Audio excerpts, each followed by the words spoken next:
নমস্কার এবং বিভিন্ন স্ন্যাপ গেজ প্রস্তুত করার এই অধিবেশনে স্বাগতম। সেশন দিয়ে শুরু করা যাক। আসুন এই অধিবেশনের উদ্দেশ্য দেখি।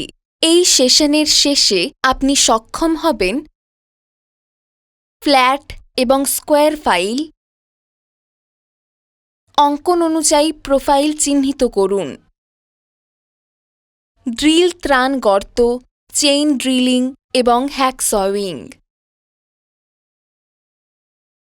অঙ্কন অনুযায়ী চিপ, আকার এবং প্রোফাইল থেকে ফাইল, ফাইল গো এন্ড এবং no go end to size, slip gauge দিয়ে গ্যাপ গো এন্ড এবং নো গো এন্ড চেক করুন। গ্যাপ বা প্লেট গেজগুলি সামঞ্জস্যযোগ্য স্ন্যাপ গেজের একটি নির্দিষ্ট আকারের বিকল্প। এগুলি সলিড স্ন্যাপ গেজের মতো, যা সাধারণত শ্যাফটের ব্যাস পরিমাপ করতে ব্যবহৃত হয়। এই ধরনের স্ন্যাপ গেজগুলি অংশগুলির পুরুত্ব বা স্লট ফাঁক পরিমাপ করতে ব্যবহৃত হয়। অনুরূপ নামের কারণে এই গেজগুলিকে ফিলার গেজের সাথে বিভ্রান্ত করা যায় না, ছোট ফাঁক চেক করা যায় না বা পাইপ ফিটিংয়ে ব্যবহৃত একটি টুলের সাথে। আসুন আমরা অংশ এ গ্যাপ গেজ তৈরির পদ্ধতি শিখি। প্রয়োজনীয় সরঞ্জাম এবং উপকরণ হল steel rule, table wise,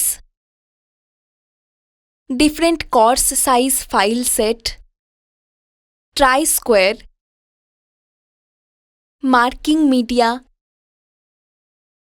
surface table, angle plate, vernier height gauge, divider, center and dot punches, ball peen hammer, bench or pillar drilling machine, machine vise, 8 mm diameter drill bit, hacksaw frame with blade, vernier caliper। একটি still rule ব্যবহার করে কাঁচামাল পরীক্ষা করুন। Rough ফাইলের সব দিকের 6টি মুখের কাজ পিস ব্যবহার করে একটি বাস্টার্ড ফাইল। একটি ভার্নিয়ার ক্যালিপার ব্যবহার করে কাজের অংশটির পুরুত্ব 9 mm নিশ্চিত করুন। একটি ট্রাই স্কোয়ার ব্যবহার করে সমস্ত মুখের চৌকত্ব এবং সমতলতা নিশ্চিত করুন। কাজের টুকরোটির মুখ এতে মার্কিং মিডিয়া প্রয়োগ করুন। 56 mm সমান্তরাল রেখাকে চিহ্নিত করুন বি এবং সি এর মুখোমুখি একটি কোণ প্লেটের বিপরীতে বাট। একটি পৃষ্ঠের টেবিলে একটি ভার্নিয়ার উচ্চতা পরিমাপক ব্যবহার করে সাক্ষী একটি ডট পাঞ্চ এবং বল পিন হাতুড়ি ব্যবহার করে লাইন চিহ্নিত করুন। অঙ্কন অনুযায়ী প্রদত্ত আকারে একটি দ্বিতীয় কাট ফাইল ব্যবহার করে অতিরিক্ত উপাদান ফাইল করুন।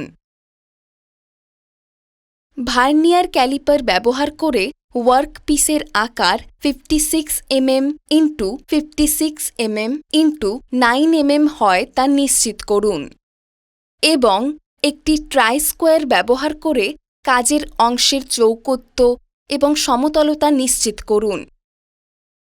আবার ওয়ার্কপিসের মুখ এতে মার্কিং মিডিয়া প্রয়োগ করুন।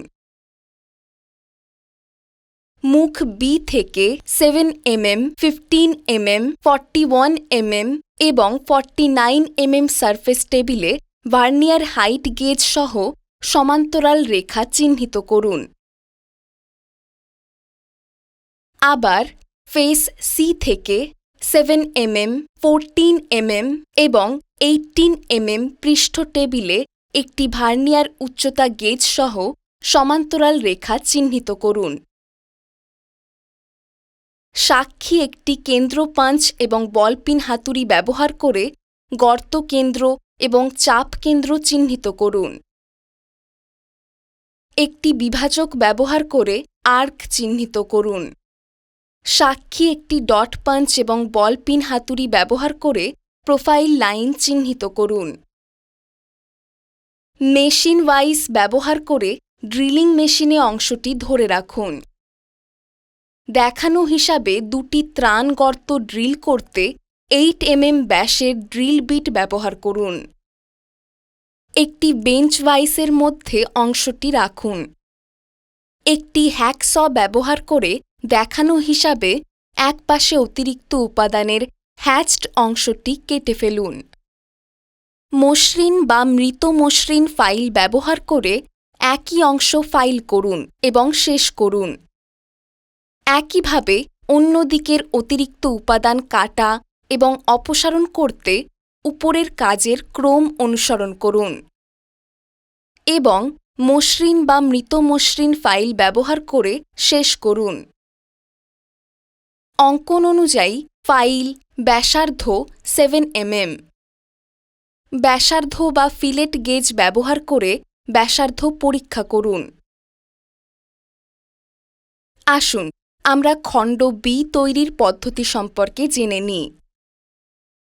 প্রয়োজনীয় সরঞ্জাম এবং উপকরণ হল steel rule, table vice, different coarse size file set, try square, marking media, surface table, angle plate, vernier height gauge, divider, centre and dot punches, ball peen hammer, bench or pillar drilling machine, machine wise, 8 mm diameter drill bit, hacksaw frame with blade, vernier calipers।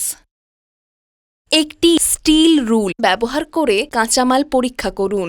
Rough ফাইলের সব দিকের 6টি মুখের কাজ piece ব্যবহার করে একটি bastard file. একটি ভার্নিয়ার ক্যালিপার ব্যবহার করে কাজের অংশটির পুরুত্ব 9 mm নিশ্চিত করুন। একটি ট্রাই স্কোয়ার ব্যবহার করে সমস্ত মুখের চৌকত্ব এবং সমতলতা নিশ্চিত করুন। কাজের টুকরোটির মুখ এতে মার্কিং মিডিয়া প্রয়োগ করুন। একটি কোন প্লেটের বিপরীতে বাটযুক্ত ওয়ার্কপিসের মুখোমুখি বি এর দিকে 56 mm এবং সি এর দিকে 66 mm সি সমান্তরাল রেখা চিহ্নিত করুন। একটি পৃষ্ঠের টেবিলে একটি ভার্নিয়ার উচ্চতা পরিমাপক ব্যবহার করে সাক্ষী একটি ডট পাঞ্চ এবং বল পিন হাতুড়ি ব্যবহার করে লাইন চিহ্নিত করুন। অঙ্কন অনুযায়ী প্রদত্ত আকারে একটি দ্বিতীয় কাট ফাইল ব্যবহার করে অতিরিক্ত উপাদান ফাইল করুন। ভার্নিয়ার ক্যালিপার ব্যবহার করে নিশ্চিত করুন যে কাজটির আকার 66 mm × 56 mm × 9 mm এবং ট্রাই স্কোয়ার ব্যবহার করে কাজের টুকরোটির বর্গতা এবং সমতলতা। আবার ওয়ার্কপিসের মুখ এতে মার্কিং মিডিয়া প্রয়োগ করুন। মুখ বি থেকে 4.5 mm, 15 mm, 41 mm এবং 51.5 mm একটি পৃষ্ঠের টেবিলে একটি ভার্নিয়ার উচ্চতা গেজ সহ সমান্তরাল রেখাগুলি চিহ্নিত করুন।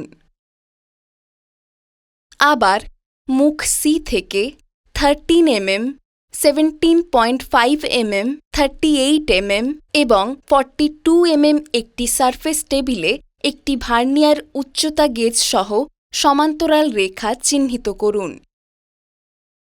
সাক্ষী একটি কেন্দ্র পাঞ্চ এবং বল পিন হাতুড়ি ব্যবহার করে গর্ত কেন্দ্র এবং চাপ কেন্দ্র চিহ্নিত করুন।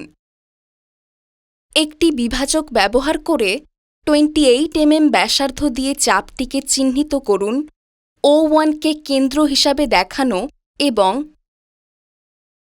4.5 mm ব্যাসার্ধ সহ দুটি আর্ককে কেন্দ্র হিসাবে O2 এবং O3 চিহ্নিত করুন।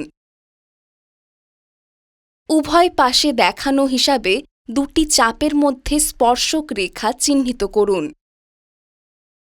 সাক্ষী একটি ডট পাঞ্চ এবং বল পিন হাতুড়ি ব্যবহার করে প্রোফাইল লাইন চিহ্নিত করুন। মেশিন ভাইস ব্যবহার করে ড্রিলিং মেশিনে অংশটি ধরে রাখুন। দেখানো হিসাবে দুটি ত্রাণ গর্ত ড্রিল করতে একটি ব্যাস 8 mm ড্রিল বিট ব্যবহার করুন।